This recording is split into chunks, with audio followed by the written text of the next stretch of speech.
Assalamualaikum warahmatullahi wabarakatuh. Perkenalkan, nama saya Muhammad Aryasari Ramadhani dengan nomor NPM 101200783, mahasiswa dari Sekolah Tinggi Ilmu Ekonomi Business School yang bertempatan di Ciwastra dan Buah Batu. Di sini saya akan mempresentasikan tentang anggaran perusahaan, yang lebih tepatnya kami akan membahas atau mempresentasikan tentang anggaran perusahaan yang terdiri dari 4 macam. 1. Anggaran penjualan. 2. Anggaran unit kebutuhan bahan baku. 3. Anggaran pembelian bahan baku. Dan 4. Anggaran biaya bahan baku. Di sini saya ditemani oleh teman-teman saya, tidak sendirian. Yang pertama Andi Gunawan, yang kedua Yadi Mulyana, yang ketiga Regina Pista Dewi, yang keempat Rantika, dan kelima adalah Ranti Nur Sya'ban. Langsung saja kita ke materi yang pertama dan seterusnya yang akan dibahas oleh teman-teman saya.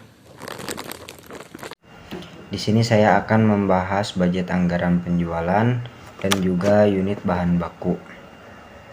Pada subpokok bahasan kali ini yang saya akan bahas yaitu pertama, definisi dan manfaat anggaran penjualan, kedua, penyusunan anggaran penjualan.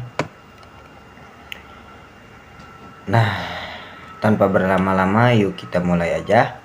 Pertama kita bahas definisi anggaran penjualan dan manfaat anggaran penjualan.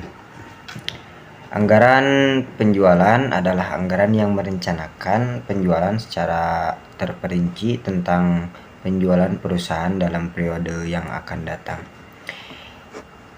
Isinya adalah rencana penjualan suatu produk, jumlah atau kuantitasnya, dan harga jual produk tersebut untuk periode yang akan datang. Anggaran penjualan menjadi anggaran yang disusun pertama kali sebelum anggaran-anggaran yang lain. Ada yang tahu kenapa?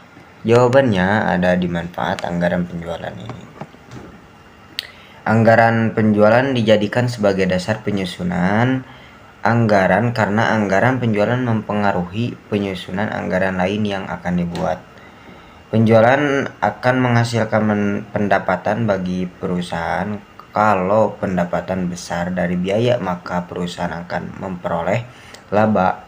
Nah, laba itulah yang akan digunakan perusahaan untuk membiayai kegiatan operasional perusahaannya. Nah, kalau perusahaan sudah menargetkan penjualan dari anggaran penjualan, maka akan mudah bagi perusahaan untuk menyusun anggaran-anggaran yang lain.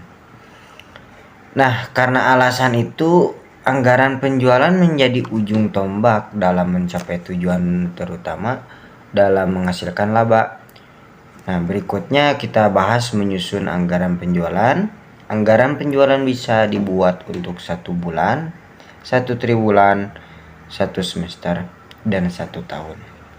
Seperti definisi anggaran penjualan tadi, anggaran penjualan triwulan, anggaran penjualan berisikan jenis produk yang akan dibuat anggaran penjualannya, jumlah unit yang akan dijual, harga jual, dan baru diketahui berapa total penjualan untuk masing-masing produk yang dianggarkan.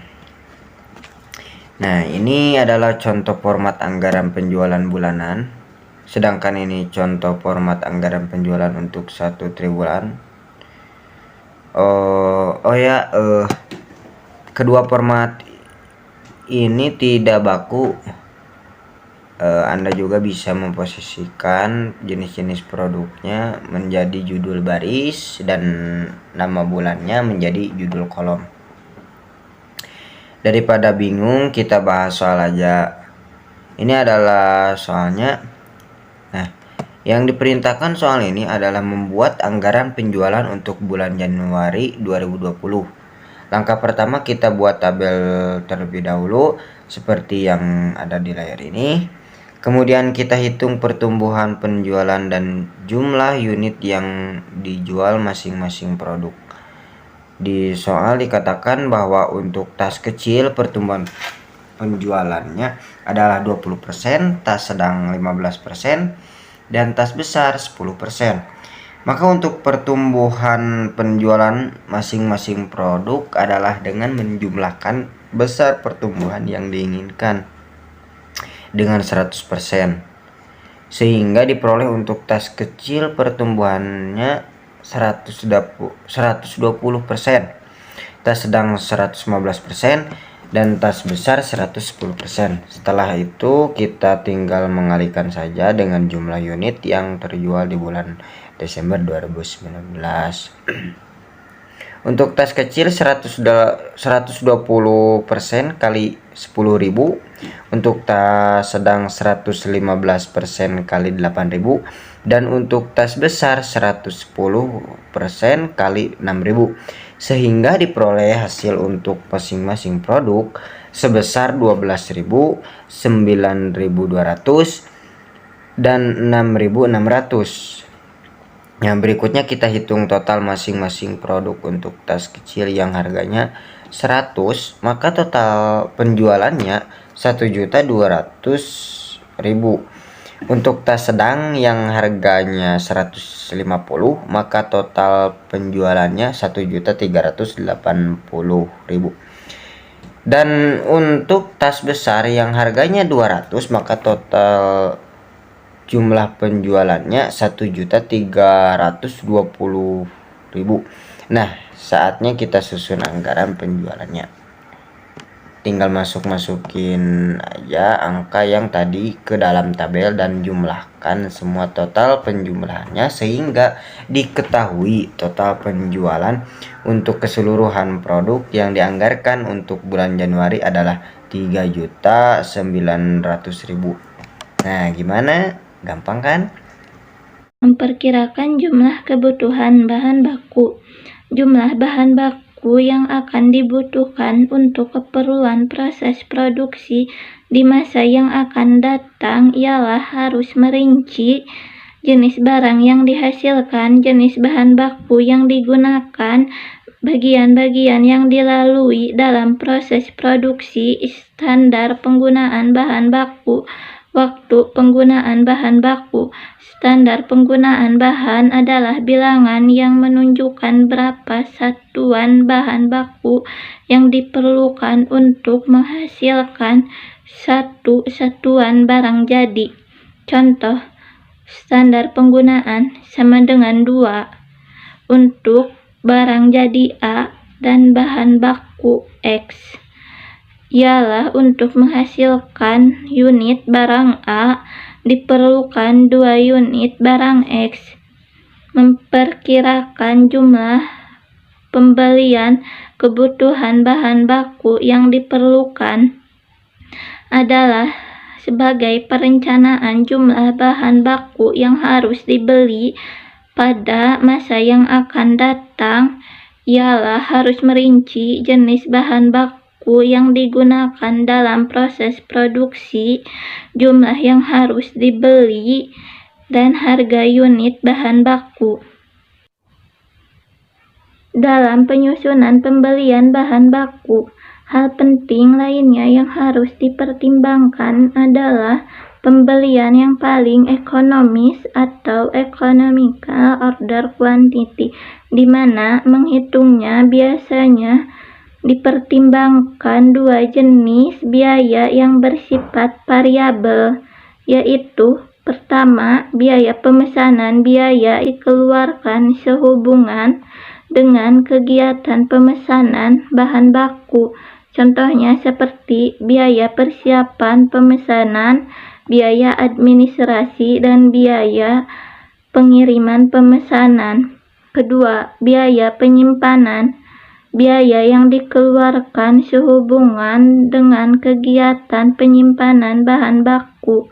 Contohnya seperti biaya pemeliharaan, biaya asuransi, dan biaya perbaikan kerusakan. Saya akan menjelaskan sebagai dasar memperkirakan kebutuhan dana yang diperlukan untuk melaksanakan pembelian bahan baku langsung. Anggaran pembelian bahan baku langsung. Anggaran ini disusun sebagai perencanaan jumlah bahan baku yang harus dibeli pada periode mendatang. Ini harus dilakukan bahan secara hati-hati terutama dalam hal jumlah dan waktu pembelian. Bahan baku yang harus dibeli diperhitungkan dengan mempertimbangkan faktor-faktor persediaan dan kebutuhan bahan baku. Jumlah pembelian yang paling Economical Order Quantity atau EOQ.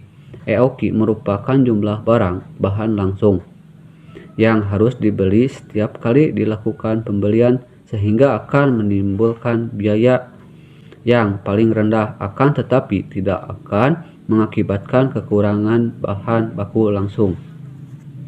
Yang selanjutnya yaitu sebagai dasar penentuan harga pokok produksi, yakni memperkirakan komponen harga pokok pabrik karena penggunaan bahan baku langsung dalam proses produksi.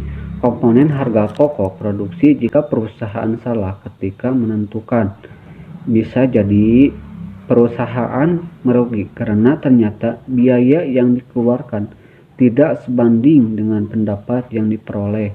Untuk menghindari kesalahan, sebaiknya Anda mengetahui komponen apa saja yang harus ada dalam perhitungan harga pokok produksi, yaitu adalah sebagai berikut. Yang ke-1 yaitu biaya bahan baku. Biaya bahan baku adalah semua biaya yang digunakan untuk membeli bahan baku produksi. Yang kedua yaitu biaya tenaga kerja langsung. Biaya ini merupakan semua biaya yang diperlukan untuk membayar tenaga kerja produksi yang mampu merubah bahan baku menjadi produk jadi. Yang ketiga yaitu biaya overhead pabrik. Biaya overhead merupakan semua biaya yang dibutuhkan untuk memproduksi bahan baku menjadi produk jadi siap dijual. Untuk menghitung harga pokok produksi, di bawah ini adalah rumus yang bisa Anda gunakan untuk mencari atau menghitung harga pokok produksi, yaitu harga pokok produksi sama dengan total biaya produksi ditambah persediaan barang dalam proses produksi awal dikurangi persediaan barang dalam proses produksi akhir. Anggaran pembelian bahan baku adalah anggaran yang merencanakan secara sistematis dan lebih terperinci tentang kuantitas pembelian bahan baku, guna memenuhi kebutuhan untuk produksi dari waktu ke waktu selama periode tertentu. Contoh form anggaran pembelian bahan baku. Di sini ada keterangan bahan baku 1, bahan baku 2, dan bahan baku 3. Di sini ada di keterangan itu ada kebutuhan. Contohnya kita bahan baku 1 dulu.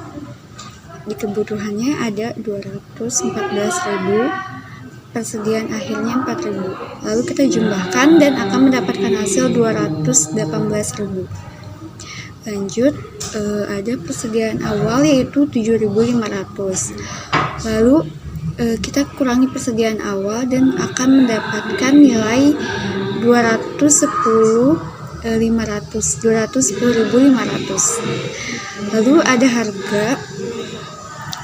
harganya yaitu 800 dan akan menghasilkan biaya pembelian sebesar 168.400. Anggaran biaya bahan baku adalah budget yang merencanakan secara terperinci tentang biaya bahan baku bahan mentah untuk produksi selama periode yang akan datang. Meliputi rencana kualitas, kuantitas, harga, waktu, bahan mentah yang dikaitkan dengan jenis barang jadi yang membutuhkan bahan mentah tersebut. Selanjutnya ada contoh form anggaran biaya bahan baku. Form anggaran biaya bahan baku. Di sini ada triwulannya, ada bahan X, bahan Y. Di bahan X itu ada unit, harga, biaya bahan baku. Di sini ada contohnya yaitu triwulan 1 unitnya sebesar 6.620 dengan harga 1.300. Sehingga dapat ditotalkan biaya bahan baku X adalah 8.606.208. Begitu pula sama dengan bahan Y. Lalu bahan X dan bahan Y kita jumlahkan dan akan mendapatkan hasil sebesar untuk triwulan 1 yaitu 17.584.800. Begitu juga sama dengan triwulan selanjutnya, triwulan 2, triwulan 3, dan triwulan 4. Nah, dari hasil dari triwulan tersebut kita jumlahkan selama 1 tahun itu, biaya yang dibutuhkan itu sebesar 73.270.000. Nah, untuk unitnya yaitu menghasilkan 27.584 unit, dan untuk harganya untuk seluruhnya juga sama, kita jumlahkan. Saya di sini akan membahas materi mengenai tujuan penyusunan anggaran bahan baku. Sebelum materi, tujuan penyusunan bahan baku, kita harus tahu pengertian anggarannya terlebih dahulu, yaitu rencana yang terkait jenis produk yang nantinya akan dijual. Kemudian, tujuan dari penyusunan bahan baku, yaitu pertama, memperkirakan jumlah kebutuhan bahan baku, kemudian memperkirakan jumlah pembelian bahan baku yang diperlukan, sebagai dasar memperkirakan kebutuhan dana dalam pembelian bahan baku. Kemudian, sebagai dasar memperkirakan komponen harga pokok produk. Dan terakhir, sebagai dasar pengawasan penggunaan bahan baku. Untuk bisa mencapai tujuan tersebut, maka pihak manajemen harus membuat perencanaan dan pengendalian terlebih dahulu. Salah satunya adalah dengan menggunakan suatu anggaran. Sekian. Selanjutnya kesimpulan, anggaran adalah perencanaan yang rinci untuk masa depan yang dinyatakan secara kuantitatif dan lebih spesifik memperlihatkan bagaimana sumber daya didapat dan digunakan pada periode tertentu dengan mengidentifikasi tujuan dan tindakan yang diperlukan untuk mencapainya. Fungsi anggaran terdapat beberapa, di antaranya 1. Anggaran sebagai alat perencanaan, 2. Sebagai alat pengendalian, 3. Sebagai alat kebijakan fiskal, 4. Sebagai alat politik, 5. Sebagai alat komunikasi dan koordinasi, 6. Sebagai penilaian kerja, 7. Sebagai alat motivasi, dan 8. Sebagai alat menciptakan ruang publik. Cukup sekian dari pembahasan dan presentasi dari kelompok kami. Semoga apa yang kami jelaskan dan kami presentasikan bisa dapat dipahami oleh teman-teman sekalian. Wassalamualaikum warahmatullahi wabarakatuh.